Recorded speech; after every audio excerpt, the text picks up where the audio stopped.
আজকের দিনে অনেক তরুণ বা নতুন নেতা মনে করেন যে দামি গাড়ি, এসি অফিস আর সোশ্যাল মিডিয়ায় কিছু ছবি দিলেই বড় নেতা হওয়া যায়। কিন্তু রাজনীতির ময়দানটা এত সহজ নয়, মনে রাখবেন।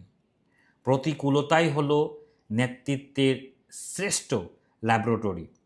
নমস্কার সালাম, আমি মোস্তাফিজুর রহমান, একজন পলিটিক্যাল স্ট্র্যাটেজিস্ট।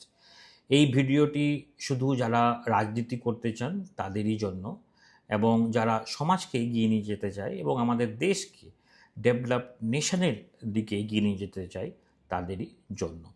ওকে, চলেন শুরু করি। আমি কেন বলছি যে প্রতিকূলতাই হলো নেতৃত্বের শ্রেষ্ঠ ল্যাবরেটরি?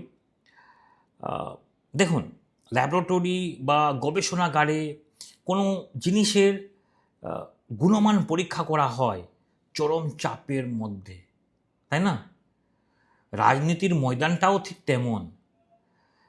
যখন আপনার সময় ভালো যাচ্ছে তখন সবাই আপনার সাথে থাকবে, কিন্তু যখন আপনি সংকটে পড়বেন চারপাশ থেকে বাধা আসবে।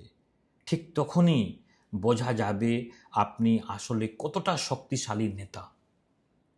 আমি জাস্ট ছোট্ট দুটো উদাহরণ দেব। এই ছোট্ট দুটো উদাহরণের মাধ্যমে আশা করছি আপনি বুঝতে পারবেন। বর্তমান ভারতের প্রধানমন্ত্রী নরেন্দ্র মোদীজি, আমি কথা ধরুন বা কথা বলি ওনার ব্যাপারে। 2002 সাল থেকে 2014 সাল পর্যন্ত তার রাজনৈতিক জীবন ছিল একটি কঠিন ল্যাবরেটরি, কিন্তু বুঝতে পারছেন? সেই এক দশকে তাকে মানে দেশি বিদেশি সংবাদ মাধ্যম এবং রাজনৈতিক বিরোধীদের প্রবল আক্রমণের আপনার মুখে পড়তে হয়েছিল সেই সময়, তাই না?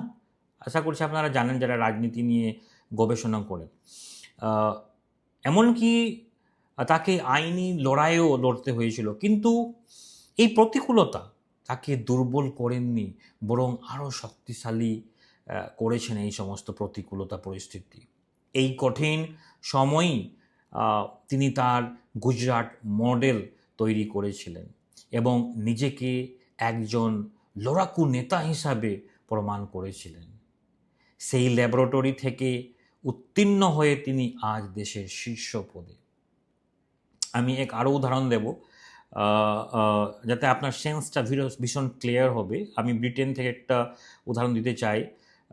মার্গারেট থেচার্স ব্যাপারে আমি যদি বলি, ব্রিটেনের প্রথম মহিলা প্রধানমন্ত্রী মার্গারেট থেচার্সকে বলা হয় আপনার সেই সময়ের পাওয়ারফুল লেডি।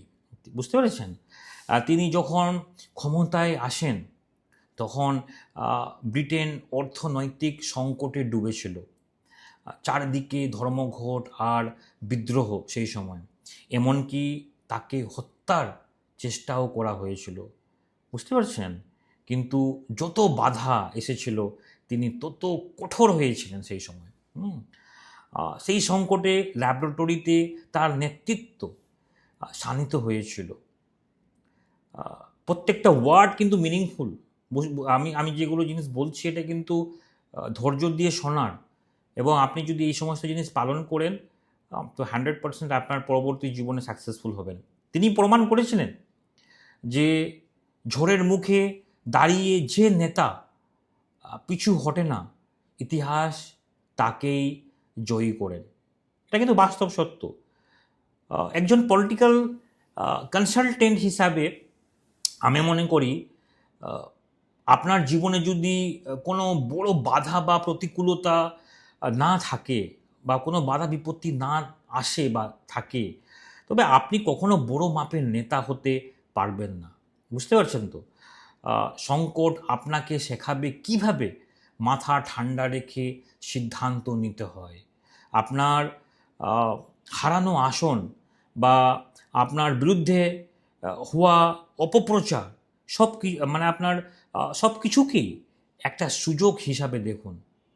বুঝতে পারছেন? সমস্ত কিছু সুযোগ হিসাবে দেখুন।